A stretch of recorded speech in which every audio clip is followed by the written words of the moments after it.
Hello বন্ধুরা, আমার mini ব্লগে সবাইকে স্বাগত। তো মাছ এনেছিলাম বাজার থেকে। দেখো মাছগুলো ভেজে মাখিয়ে নিয়ে রান্না করব। তো বেগুন, আলু আর সজনের ডাঁটা, পাঁচফোড়ন আর রসুন তেলে দিয়ে এগুলো ভেজে কষিয়ে নিচ্ছি। কেমন হয়েছে সবাই একটু বলো।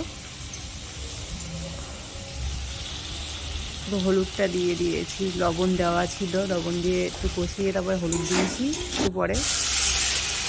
দেওয়ার পরে কষানো হয়ে গেছে, এবার জল আর মাছগুলো দিয়ে দেবো। তো রূপচাঁদ মাছ কে কে খেয়েছো বলো। তরকারি দেখো হয়ে যাওয়ার পথে এবার জিরে আর ধনের গুঁড়ো দিয়েছি একটু। কাঁচা লঙ্কার তরকারি, অত কালারও করিনি, তো লঙ্কার গুঁড়ো খাই না বলে দিইনি।